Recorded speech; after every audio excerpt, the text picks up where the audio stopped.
Testing. Testing. Testing. Testing. Testing. Testing. Testing. Testing. Testing. Testing. Testing. Testing. Testing. 1, 2. 1, 2. 1, 2. Testing. Testing. Testing. Testing. Testing.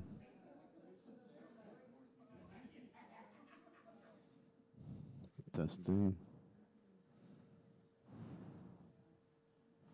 Testing. Testing. Testing.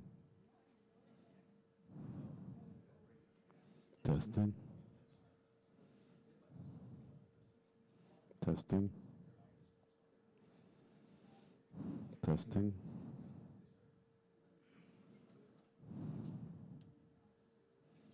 Testing. Testing. Testing.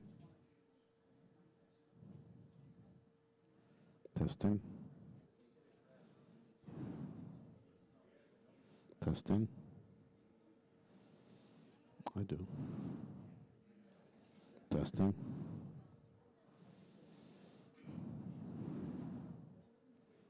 Testing.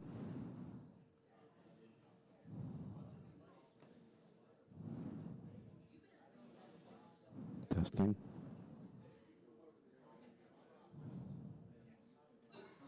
Testing. Testing. Testing.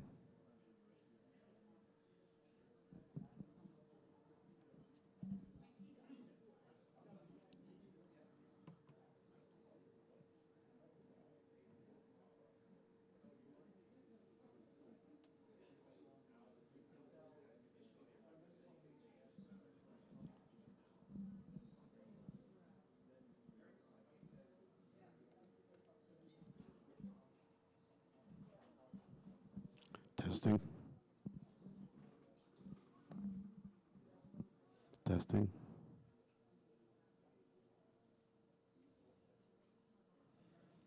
Testing.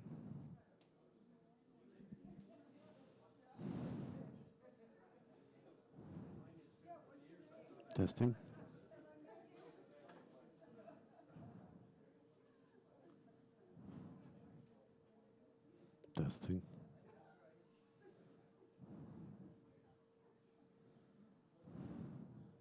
Testing.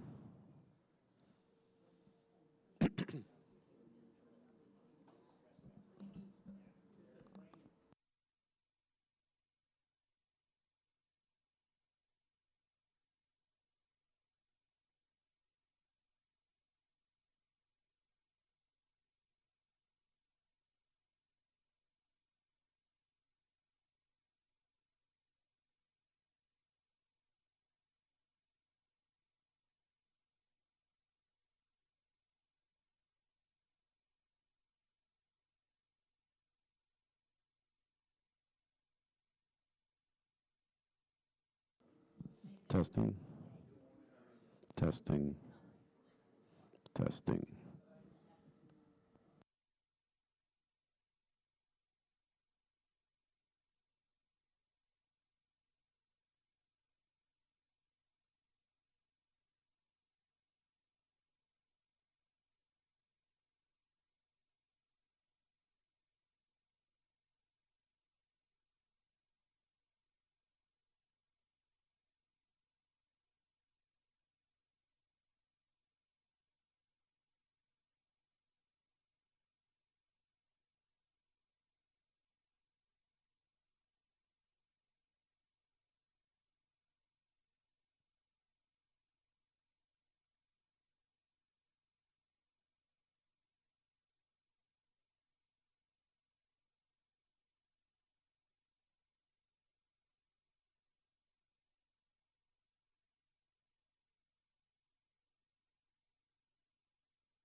think so. We'll get them. I think rather than carry them all over here, we're not going to look at them. So that we just. Hey, Charlie, we ready to go?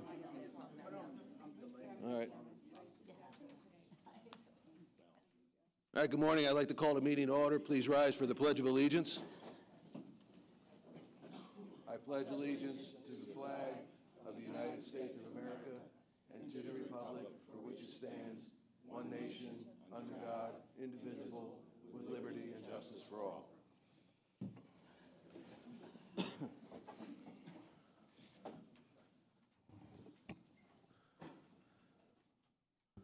And let me first apologize for my coughing and nasal voice. I'm fighting a little bit of a cold, so I apologize if I...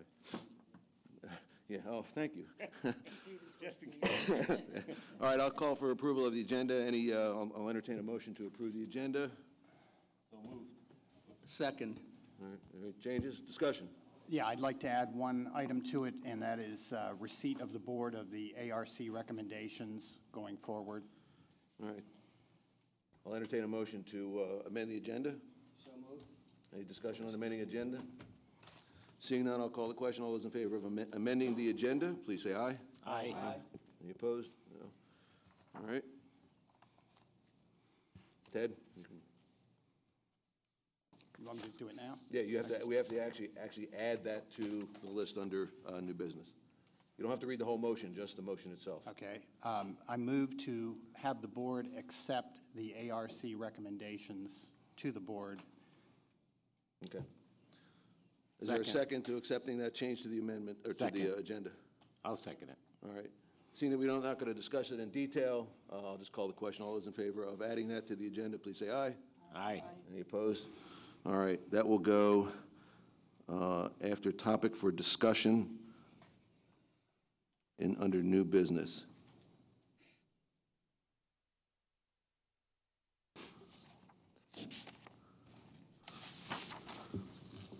All right, I'll entertain a motion to accept the agenda as amended. So moved. Is there a second? Second. Any further discussion? Seeing none, I'll call the question. All those in favor of accepting the agenda as amended, please say aye. Aye. None opposed? All right, the amendment is agended.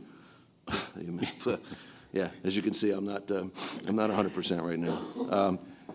President's remarks, none. I'll spare everybody from listening to my banter.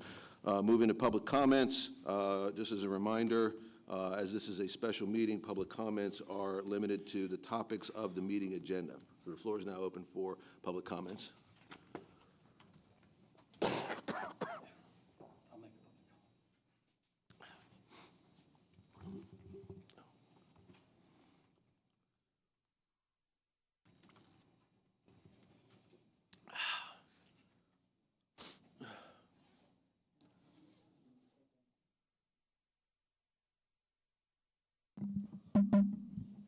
Slobodan Trendik, 20 Drawbridge Road. I decided to make this public comment because of one of the topics on the agenda, which is basically about going into a closed session. And after considering the subject, I'd like to make a comment because I wanted to make sure that the community understands the situation and is aware. I'd like to minimize any speculations as much as possible. It is true that initially I wanted this discussion in a public, open forum, open session format, but also looking into the motion that was put forward by Director Horn, I realized that the subject involves employees and personnel, and I think we as a board have the duty to have that kind of a conversation in closed session in order to protect the privacy of those involved, including myself, since I've been named as a party of related to the matter. So, but why I decided to speak is even more important than this.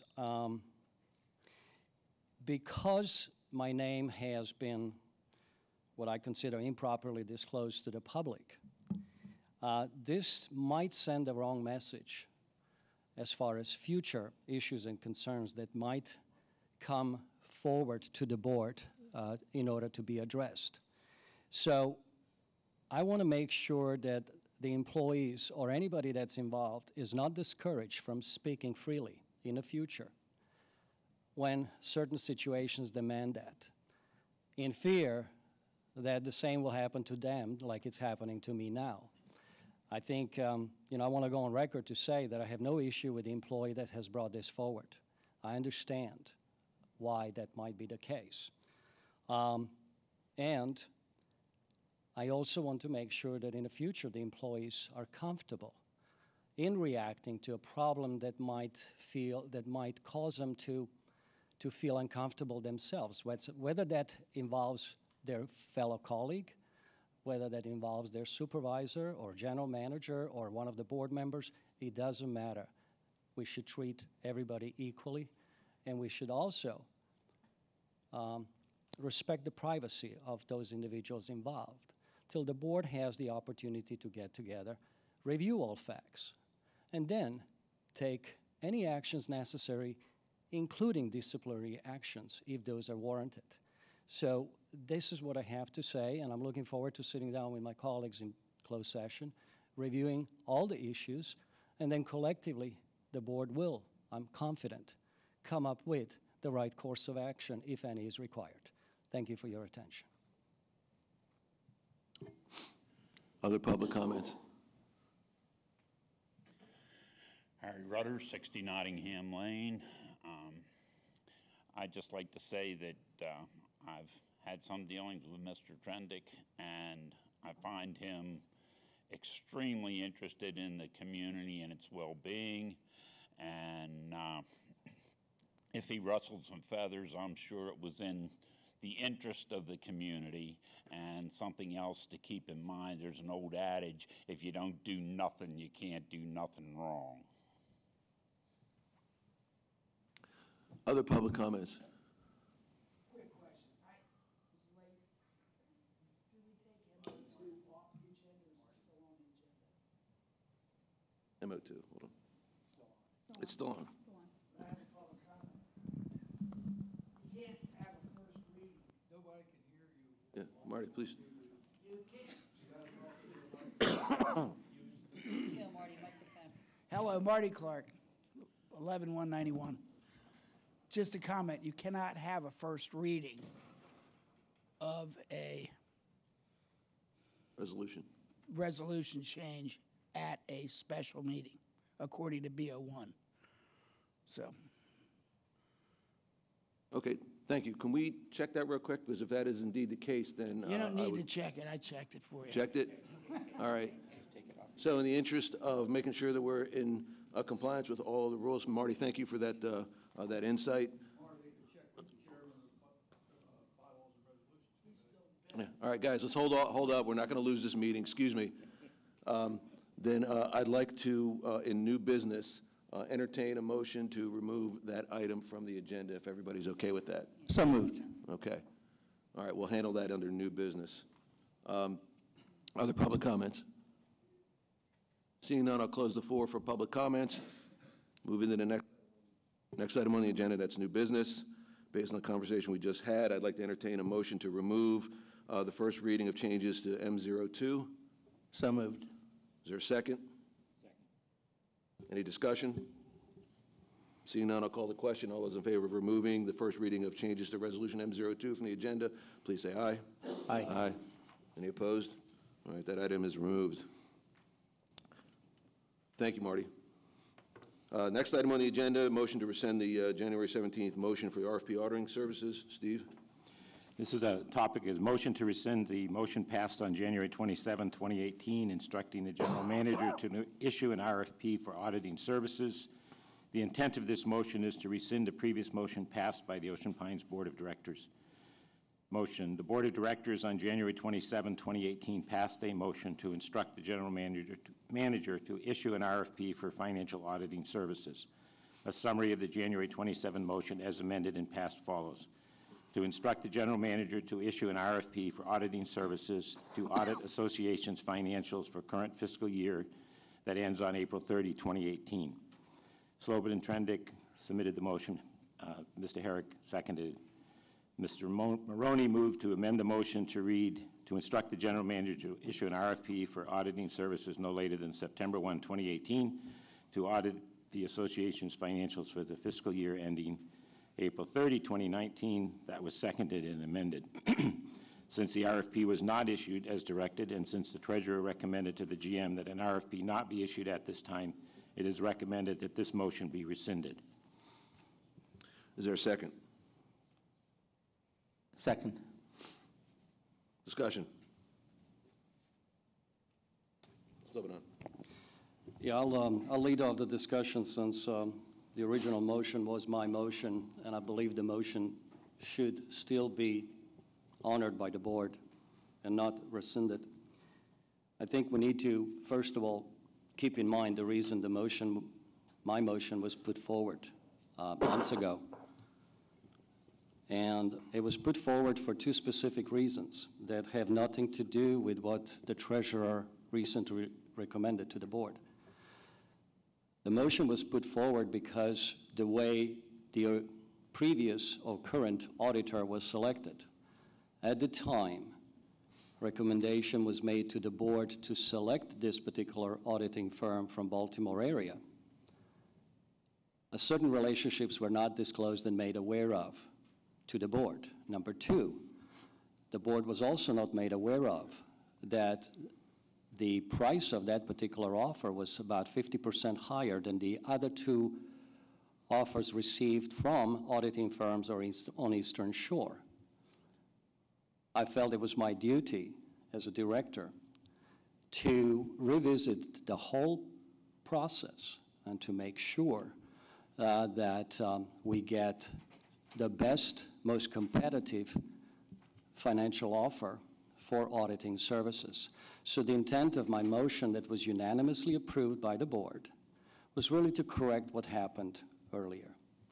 And that still stands. And one of the things the treasurer offered as part of his reasoning for not going ahead with the RFP, that this is not a good time to change the auditing firm. Well, the auditing firm has been with us for 2 years, okay? Furthermore, that particular argument assumes that they will lose in this new procurement process. It is up to that auditing firm to submit a competitive proposal, and if they are as competitive as others, they might actually be selected again, which means there might not be a change in the auditing firm. So what I want is a more competitive, more aggressive price for the association.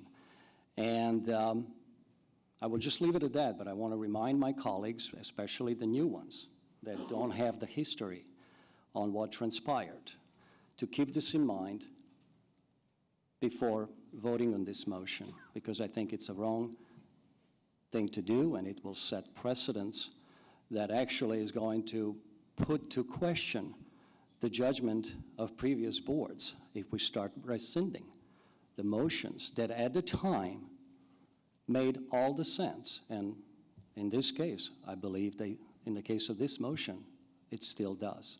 Thank you. Any comment? Yeah, Slobodan, thank you. I appreciate your comments. I just want it to be clear that I am not in favor of rescinding motions as a normal practice. I just think that's totally unacceptable. I do believe in this case, considering the circumstances, the timing, the September 1 date's already passed. We're in the middle of a forensic audit. We have our end of fiscal year is coming up pretty fast. That to try to change auditors before the end of this fiscal year doesn't make a lot of sense to me.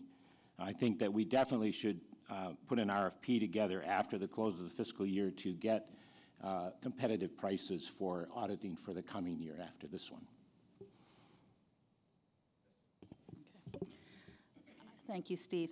My bigger concern is the fact of rescinding motions. I don't like that at all. 100% don't like it. And the fact that we're doing it almost a year later. Why wasn't it done in September is the question. Why are we not meeting deadlines? I think we have to look at the bigger picture here, and that is not pick and choose what motions are going to be done or not. That's not the choice of anyone but the board, whether it's this one or the previous one or the one after us. I'm really concerned about getting in the habit of doing this. That is my major concern on voting this way.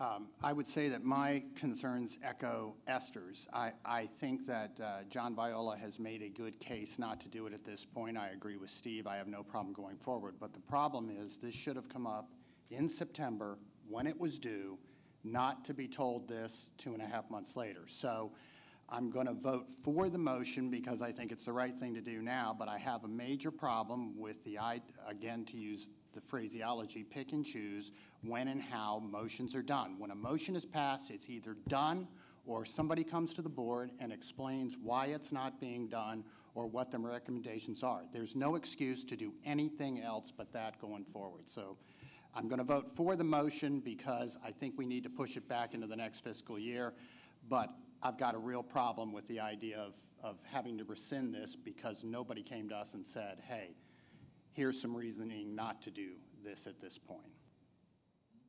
Sloboda. Thanks, Doug. Listen, the second argument here about this is not a good time to change the auditing firm, let's not forget the fact that the motion was not complied with and it's 4 months late. The RFP should have been released by September 1. We are now into January. That's 4 months. If the RFP was released in January, in September 1, like the motion calls for, this would not even be in front of the board now, okay? So I think we're rescinding the motion for the wrong reasons. And it has nothing to do with the motion being not good or with the previous board not doing the right thing. It has to do with the fact that motion was not implemented as called by the board by September 1.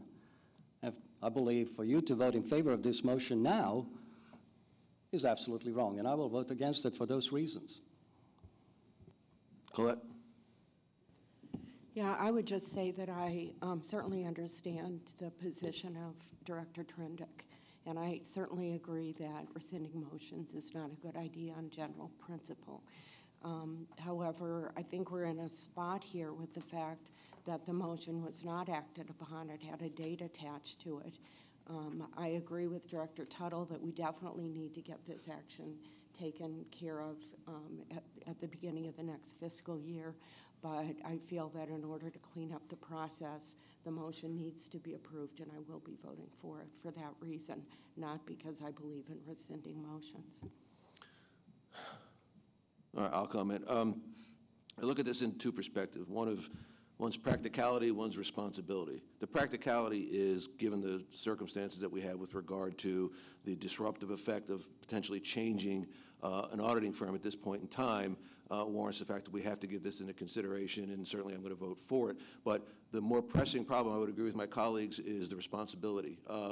Our responsibility is to follow through on the kinds of things that we passed, the motions that we passed, and we didn't do that. So I'll take responsibility, and I ask that my colleagues also share in that responsibility, that we have to do a much better job on following up on that. I think it's incumbent on us to make sure that not only do we make the kinds of decisions that are helping moving the community forward, but we do follow through with them so that we're not in this position again. And I would agree with those who have said that we've got a concern about rescinding motions. That should not be modus operandi for us.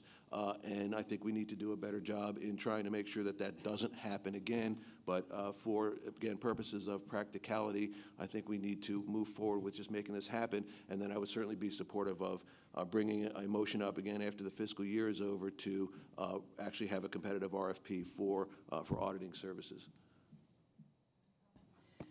Doug, I'm going to comment just based on what you're saying. I hear what you're saying. And, you know, I don't know how to word this except the words sound great, but tell me, how are we going to follow through? Because this is not the first RFP that was not completed on time. So I'm curious, as a board member, how, and I don't mind sharing any responsibility, it is our job to honor the request, but since I've been on here, there's now been a couple that haven't been followed through on. That is a bigger concern. So explain to me how we are going to be responsible for that. How are we going to follow through to make sure that RFPs are completed, whether they're liked or not liked by anybody? If this board votes on it, why aren't they being done? Tell me. So you'll recall that I sent out that spreadsheet to everybody of all of the things, all of the issues, the open items, the pending items, and the items under consideration, you know, and I shared it with everybody and said, hey, I put this together. It'll help us track these issues and kind of socialize rather than, a bevy of emails. It'll put everything in one area to say, hey, here's the kinds of things that we have to do. That is a tactic that I think is going to help us make sure that we stay on top of these kinds of things. It's a living document so that when something comes up, it gets on the open items list, we follow it. Now, if we adopt that, I gave that as a suggestion to my colleagues. I didn't hear back too much other than, maybe nobody really had any thought about it, but this may be a practical reason for us to use that particular document, if you will, to track these issues and make sure we stay on top of things. So that would be my response. So, Frank? Well, I would reluctantly vote to rescind this, but I think that we have to make it clear, and it's our obligation and responsibility as well as the general managers. When we pass something, we have every expectation that what will be passed will be done correct, complete, on time, and on cost every time. And I think to that end, that spreadsheet that you're talking about should be published on a weekly basis and distributed to the staff and to the media to track what should be done and what is being done by direction of the board. I'm sorry, go ahead.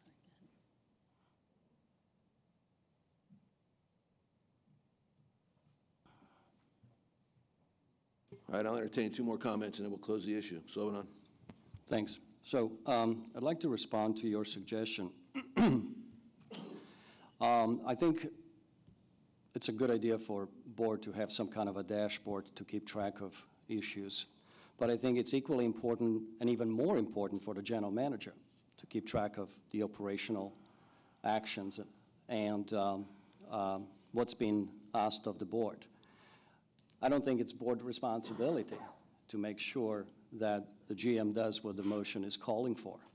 So that is the issue that I think we have as a board, we know what the board's role is, and the GM knows what his role is. And I really don't want to be tracking his actions. It's not my role to do that. So I expect when the board says it wants something done, I expected it to be done. And there, like Esther said, there are several instances in the past where this has not happened. And why, I think maybe that's something that we need to look into. But I'll leave it at that at this point in time. All right, final comment. All right, final comment, and I'm just going to pretty much say what Slobodan did. JB, we're not your babysitters. You're a grown man who knows his job. So when RFP is given, get it done. And it's not our job to babysit you, and I don't want to babysit you. So, I understand about taking responsibility as a board, but I don't think you really want 7 people up your butt every single day to get your job done. So my feeling is do your job, okay? Do your job. We'll do ours. RFPs are issued. Do them. That's it. Move on. All right, I'm going to call the question. All those in favor of the motion as presented, please say aye. Aye. All those opposed? Aye. All right, the motion passes. Next item on the agenda, motion to approve the in-house software recommendation. Ted Maroney. The motion is to accept the recommendation to implement the IT solution as presented and recommended. 1, the full cost of the licensing agreement and any additional hardware required shall be funded from the OPA general replacement reserves. 2, annual software costs shall be funded by the operating fund, and the GM shall specifically identify this expense for each fiscal year's budget. For fiscal year 2019-2020, the GM shall separately identify any one-time additional implementation costs in the budget. 3, the GM with counsel shall negotiate and provide the board completed contract and final anticipated cost for approval no later than February 16th, I believe it was, 2019. The GM is authorized to hire an independent consultant if needed to advise on the corporate backup networking solution and report to the board at a cost not to exceed $10,000. You want to get a second first? Is there a second? I second. Second. Purpose and effect. This will authorize the GM to enter into contract negotiations with the primary recommended provider, North Star, and other ancillary support software providers such as Sage, as well as any outsourcing support as required in order to roll out an IT software solution as soon as practicable based upon a mutually agreeable schedule to be developed. Background, the association has studied and reviewed both internal software solutions as well as an outsource option. The TWG and a GM group reviewing the outsourcing option both unanimously recommended the in-house IT software solution for Ocean Pines. Multiple proposals for in-house IT software were solicited, reviewed, and compared to other proposals. Key personnel, to include department heads, have attended at least one and in many cases multiple presentations by North Star, and were able to ask questions and determine by department both the overall capability and, more importantly, the ability of the software to meet individual department needs. The board has received multiple presentations and requested additional information throughout the process. The board also wants to allow the GM the flexibility to outsource portions of the IT solutions as warranted. In addition, Ocean Pines has contacted and spoken to 2 different references of other HOA communities using it and received really good input and backup as far as problems, issues, and timeframes going forward. Discussion. Frank? I certainly would support the motion. There's a couple of points. Some of the information that's coming out when you deal with item number 4, okay? Both references that we talked to have, number 1, suggested a project manager full-time. And number 2, one has suggested, based on their experience, and the one that runs multiple restaurants in multiple communities, that we have another consultant deal with the interface of the food and beverage operation with the North Star. And I think that has to be included. And the only other comment that I would make is that should be done in advance. It appears that a key element of how long and how much it will cost us to implement this solution is going to be dependent upon the ability to download current data into that system.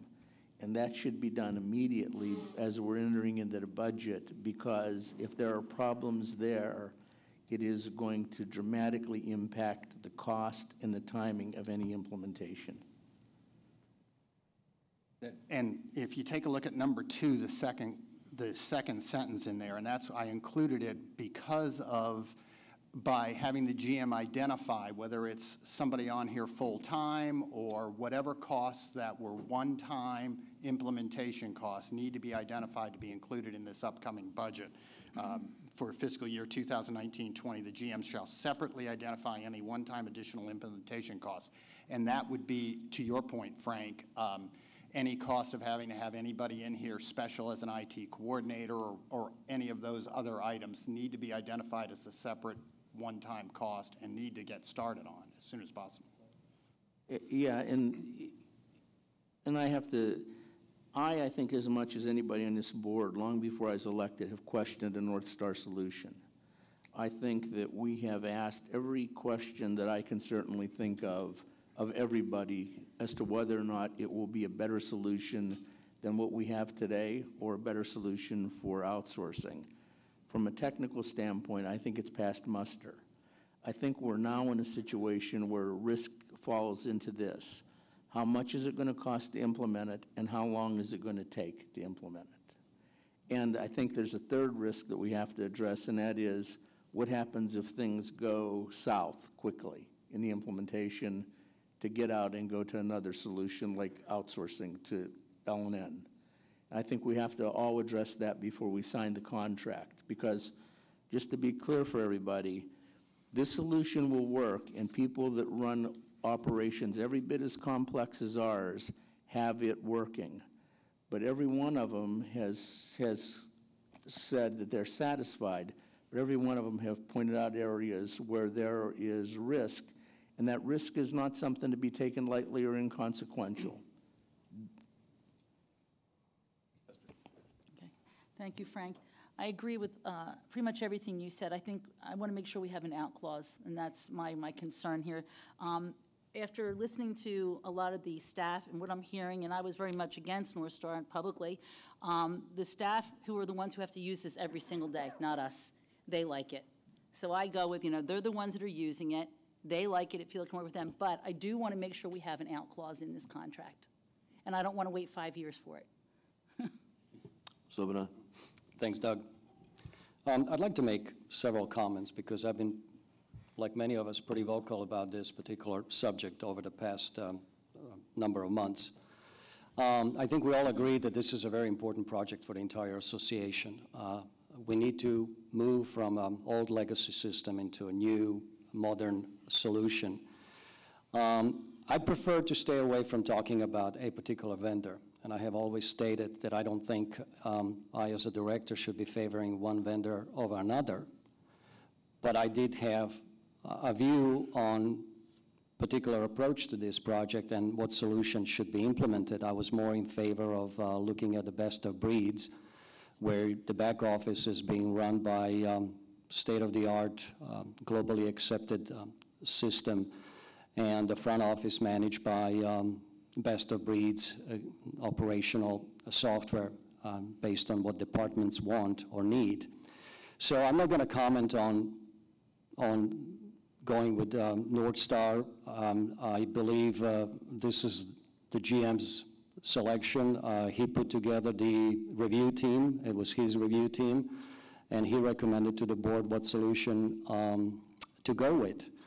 I will vote in favor of the motion because I see this as a project decision, investment decision, not as a vendor selection decision. But I do want to caution the management team, because this is not board's role, and that is to take this project very seriously, especially because this is IT project. Most of IT projects fail because of poor planning, poor management, poor implementation partner experience, poor testing. So, and we know that just looking at the bulkhead situation, not having on-site project manager and daily supervision, even a simple project as that led to many issues and problems. Believe me, IT project is going to be a lot more complex. So whether that involves data migration, historical data, or other issues, there's going to be a ton of problems, training, system testing, et cetera. So I believe it's imperative that we have a sound project plan, an experienced project manager, and right contingency plans in place. This is not a single purchase of a vehicle that you can dispose of in a few years. This is an investment that's going to impact the operation of this association for years to come. And it's a huge investment of a period of time. So I think we need to be very careful. It's not about the vendor. It's really about a lot about the project planning and project execution. And I just want to leave it at that. Thank you. So in talking with the references, we found out a lot of, I think, valuable information. Number one, I would agree that was pretty apparent in their implementation efforts that the need for an effective project manager is paramount, and that is not uncommon in my real-life job. So, and I can attest to this as well. That will drive that project to either successful completion or utter failure. Two other things that one came out in the demo, and that was the fact that I questioned North Star's aggressive timeline when they joyfully said that they could get it done by April, and I said, no, you can't. And the idea here is if they took the notion of trying to get all this done by September, I think that's wildly irresponsible. The amount of information, the complexity, the integration of the systems in and of itself dictate that it's going to warrant a long and very extensive and detailed process in order to implement.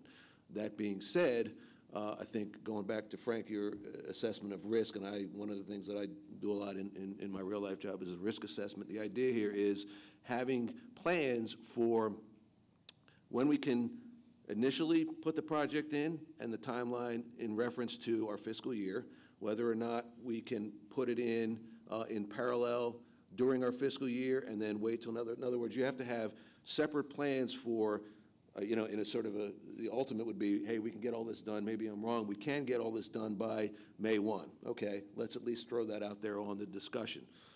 After May 1, which is probably in my mind more practical, what do we do? And then as it goes beyond that, the third contingency of what do we do with regard to that? Because at the same time, the longer it takes on the timeline, the more project management costs are incurred. You might have to put a stop to the project, not because it's failing, but because you don't want to continue to expense something that's not going to have a return in the time frame that you think it needs to be. So all of those need to be taken into consideration. And Frank, yes, that's exactly one of the things that we'll need to do with the project manager, look at various times when the project can A, be completed, and B, be implemented.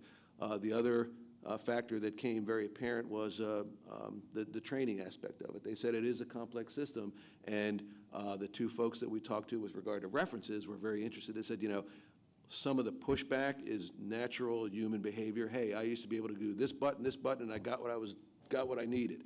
All right, now I have to press 3 buttons in order to get what I needed. And if you look at the overall, but you know what? Now those 3 buttons allow you to integrate with another part of the system that wasn't able to be integrated with at the time. So it's kind of more of a global or holistic view of the things, and the idea of training and making sure that there's buy-in for the staff.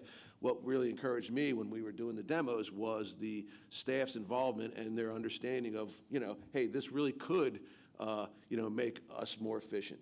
I think there were several examples that, in this sort of sidebar conversation, going, hey, you know what? If we do it right now, I got to do this, and this will allow me to capture that information and, use it in another part of the environment, which again was very encouraging. So I think the other part of it is, yes, we need to move forward with this, but it's going to be paramount. And from a personal perspective, I would much rather take very conservative, calculated, risk-averse steps to complete the project than try to grandstand and get it done in one fell swoop just so we say we got something done. So, other? Explain to me, it is your background, it's not mine. The project manager, is this person going to be the one who comes in and works with JB on setting up the timelines as well as the training and implementation? I just want a little more understanding of what this person's role truly is going to be. Think in terms of a project team, okay? Ultimately, we use the term, there's one throat to choke, okay? So somebody ultimately has to be responsible for it. In mine, and maybe Slobodan can attest to this, when you put that responsibility on the vendor, unless you have some legalese associated with it, it's easy for them to skirt the issue. You need someone internally within the organization that is the project owner, sponsor. The board will be the executive sponsors of the project, but somebody's got to be accountable for all that. When the vendor doesn't have something delivered on time, what's the repercussions? How does it affect the timeline going forward? Who's managing those resources and making sure? A lot of times the vendor, doesn't have that same drive and initiative. The project manager on our internal environment will be the one that does that. Now, whether that's we hire that from the outside or whether we use someone internally to do that remains to be seen. That'll be part of the project kickoff, the initial discussions about how we want to frame this so that we can deliver it. We also, not to push the vendor aside, they've done this before, so they have already anticipated some of the needs that we might have. We'll have to tailor those needs to our specific environment. But again, it's paramount to have somebody who is running roughshod over the vendor so deadlines, hours don't turn into days, which turn into weeks, which turn into months. The project manager is the one making the timeline, giving it to JB. JB, you're making sure he keeps the timeline? Let's make sure I'm understanding the flow here. Well, no, the project manager will be the one. The project manager is going, Esther, is the resource that you needed to deliver X by this time, is it ready? Either A, it's ready to go, B, you don't have it, when am I going to get it? Or C, we've got an alternative. And who's holding the project manager accountable? JB? Well, right? JB. Right, that's what I just want to make sure I understand the whole line of progression. But that day-to-day activity, that hands-on, controlling the resources, making sure timelines, resources are all being met, is the duty of the project manager. Okay. Thank you. One more thing, I would assume that in particular, we're going to see the contract when it's ready, but that you and Slobodan having gone, we're kind of at execution point now, that you and Slobodan certainly will look at it from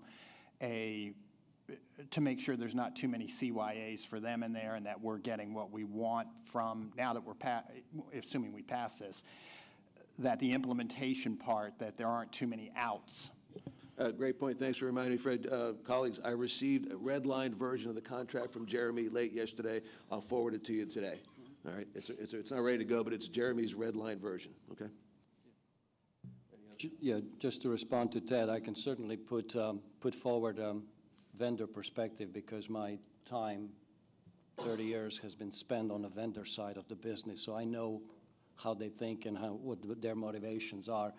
Also, I think it would probably be a good idea to take a look at the project plan to make sure that it's well developed, that it encompasses all areas, including all the risks. Plan becomes the most important.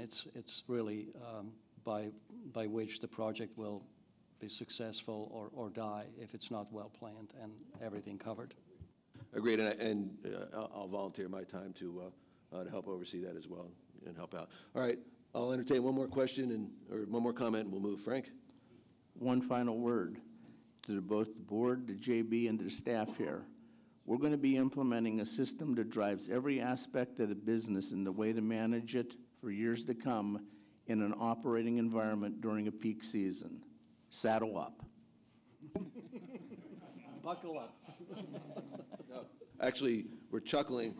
That is a very salient point, Frank, is that the staff needs to understand they're going to have to go above and beyond the regular day-to-day activities in order to help, because they are the resources that are going to also assist in making this project a success. So, punching the clock, coming in at, 9, punching the clock at 4:30 is probably not going to be the norm, at least for a little while. So, yeah, case in point. And trust me, that in the real world, Slobodan, I think you can attest to this as well, is that, yeah, that's a critical piece, and people are buying into that, and that's a resource, again, is going to help the project succeed. Okay, I'm going to close the floor for discussion and call the question. All those in favor of the motion as presented, please signify by saying aye. Aye. Aye. Any opposed? All right, motion carries. Thank you. All right, next item on the agenda, topic for discussion, the draft organizational chart. Ted? Yes, the general manager was tasked with providing the board a draft organizational chart. He has done so, and we are going to be reviewing that because we're going to be discussing specific individuals currently working for Ocean Pines, and therefore it's going to be done in closed session as we go forward. All right, this is a discussion item, so the floor is open for discussion. Colette? In error, the closed session motion covering this discussion was omitted from the agenda, so this has to be voted on separately as a reason to go into closed session so that we can discuss it in closed session. It says it at the bottom. So is it in there? It says it right at the bottom. Yeah, Okay, it does. It great. does say it. Okay, No, it's covered. Great. Okay, just wanted to make sure it was Yeah, there. organizational restructuring is the last Thanks. two. Sorry. All right, other discussion? All right, again, it was informational just to let the association know that the notion of looking at how the operational aspects of OPA are currently structured, and if there's any efficiencies to be gained, it's JB's organization, and we're looking to him to provide some vision and insight as to potentially how things may change. So that discussion, again, will be had anymore. So any other further discussion on this topic? Seeing none, I'll close it. Next item on the agenda is one we added during our adoption of the agenda, and that's a motion to accept the ARC recommendation. Ted? Yes, you've given each of you a copy, and a copy will go up on Monday onto the Ocean Pines website as far as the report. There were two reasons I wanted to bring this up today, because there are two recommendations from ARC to the board, both of which affect budget going forward, and I'll just read them into the record real quick. These were unanimous recommendations from the committee. One, fines. In agreement with the recent survey conducted of Ocean Pine homeowners, we strongly recommend a system of fines be established for violations of the ARC guidelines and the OP covenants. We suggest that the initial fine be sufficient enough to be an attention getter, and after a 30-day grace period, fines would increase every day the violation is not corrected. We do not feel it is our place to set the dollar amount, and we would leave that to the board. Obviously, this is my comment. Any change here has to change the declarations because they're different for every section here. So But there is no way for us to be able to fine across the board currently, and it's a tool that they are recommending that we consider adding. Second, CPI. While the committee is not involved in how CPI is organized, staffed, or the coverage hours of the department, we do have two comments. First, it is our understanding that currently the CPI staff consists of one full-time employee and one part-time employee. We strongly recommend that the CPI staff be increased to the equivalent of 2 full-time employees. Second, if that were to take place and 2 full-time employees are in place, we would recommend that the schedules be adjusted to allow 1 inspector to cover Saturdays every week. Given that many violations, such as excessive and unpermitted tree removal, takes place on weekends, the flexibility of 2 full-time employees would alleviate some of those issues. We understand that this is both a budget and operational matter. However, we believe, if possible, the board should consider this change. And that was unanimous from the committee. That's it. So from a protocol perspective, are you making a motion that we accept these recommendations? And the reason I'm asking, and I will tell them myself, so if we accept the recommendations, all right, then how do we turn that recommendation into a tangible change, both in the budget and in the declarations of restrictions? Because there's a lot more to that than just accepting the recommendation, all right? Because if we go to do anything with the DR, that's referendum, and I think there's a lot more here than meets the eye. Concept is sound. My question, and I'll take it out to the rest of the group, is, we can certainly accept it, and then how do we put it into play? So, Slobodan, go ahead. Thanks, Doug. Yeah, I'll start with the second recommendation first, which is to increase the number of employees within the CPI department. I would suggest, before we even entertain such an idea, I would want a feedback from the general manager.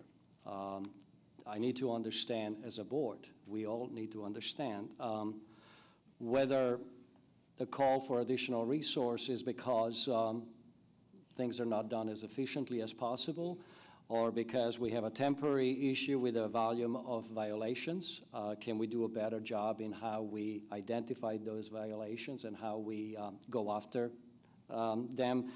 But just adding another resource to what might be still to be defined real problem without having the GM's input or the input of another head of department.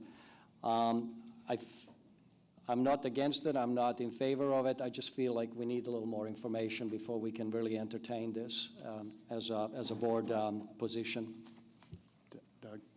I really wasn't going to make it a motion. I wanted to bring it up so that it was part of the budget discussions going forward, because I think that as we go through the budget, we need to look at exactly what you said. Let's say on number 2, personnel, how are we set up? How can we cover it?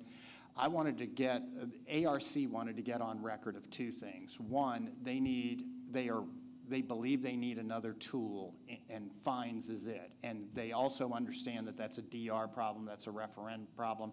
There's all kinds, we're dealing with a bunch of different DRs. So part of the question is, do you clean everything up or not? But there is an expense involved in that to do so. So this is more of an information being fed in that has to get massaged as we go through the budget process. So I wasn't coming more with a motion. It was more, hey, let's have that discussion as part of this budget. So in other words, we're just...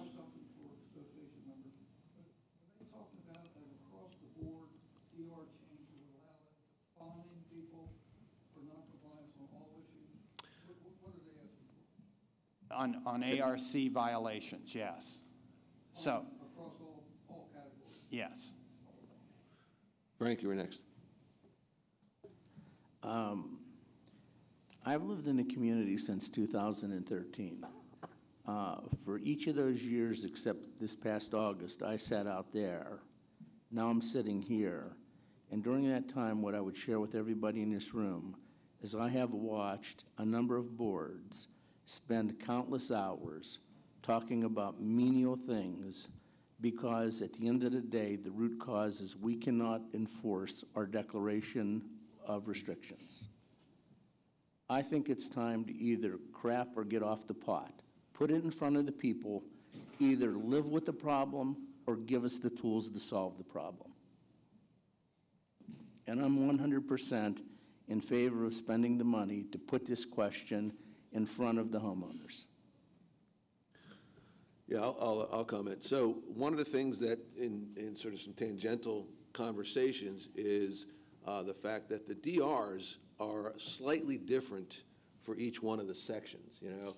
And there was discussion, even though it was, you know, sort of water cooler discussion at the time, but I think it may gain some momentum about the benefit of investing in making a, for lack of a better term, a master DR, you know, that basically covers all of the sections, you know, that brings things back into a level of consistency that at the same time could include any changes that we're thinking about with regard to fines and any other things that may come up as we have discussions with regard to changing the DRs.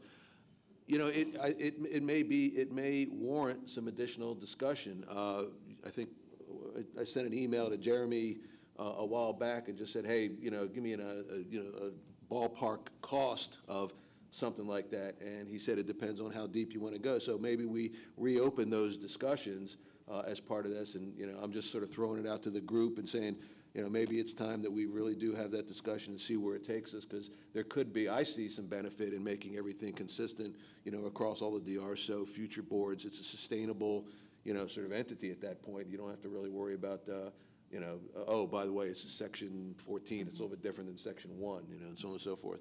Esther? Yeah, Doug, I was sitting here thinking the same thing. Continuity, consistency are key. We're a town, we're a small city.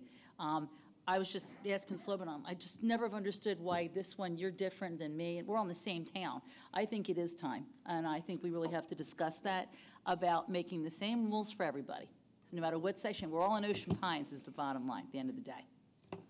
I agree. Any further discussion?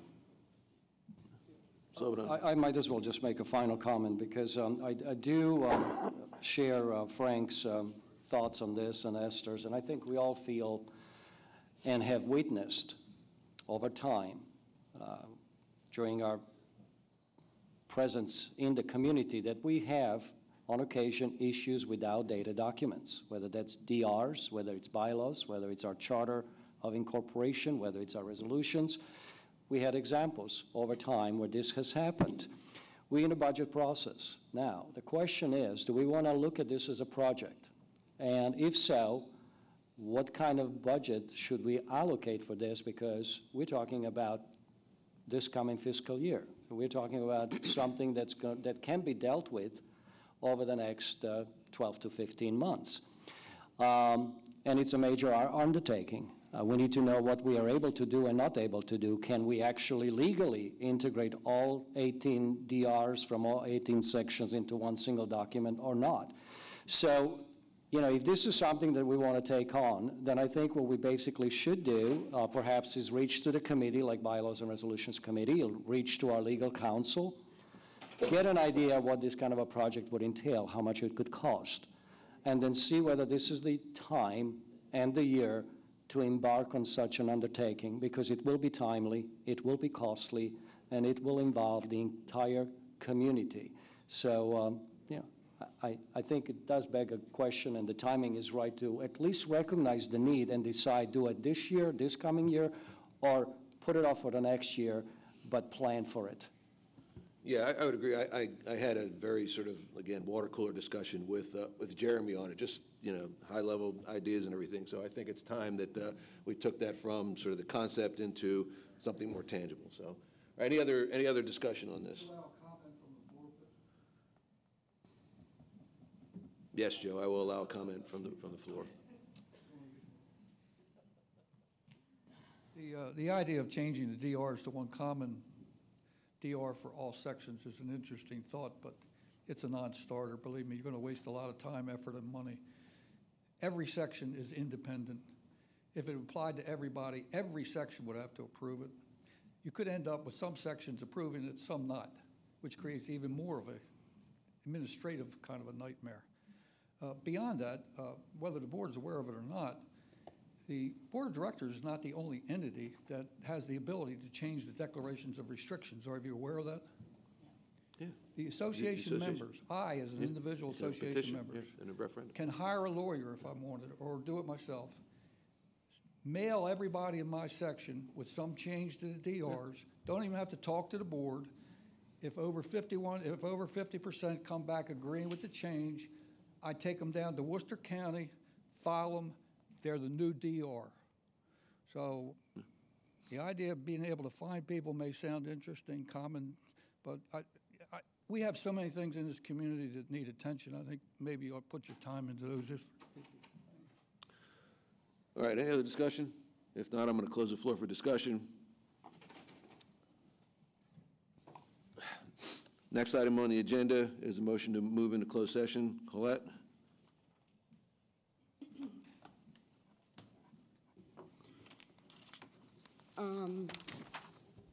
At a meeting of the Board of Directors of Ocean Pines Association Incorporated, held on this 5th day in January at 8 a.m. in the Assateague Room of the Ocean Pines Community Center, the board voted to adjourn to closed session for the purpose of discussing matters pertaining to employees and personnel, specifically pertaining to an employee complaint regarding actions of Director Trendick as permitted by the Maryland Homeowners Association Act, Section 11B 111(4), subsection I, and that is the motion. Is there a second?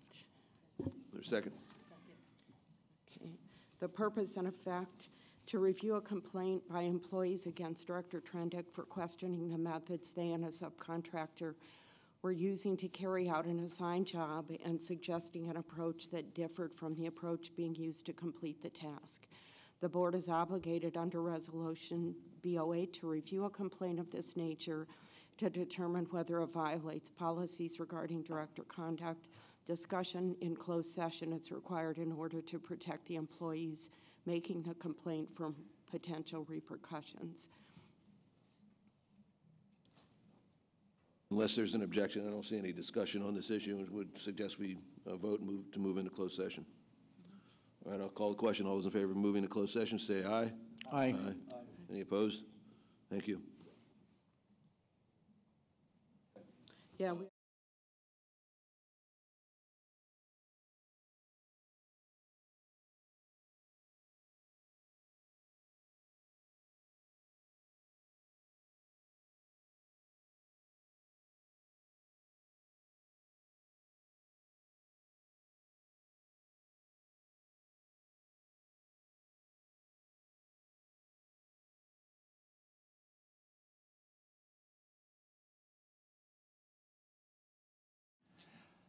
Specifically pertaining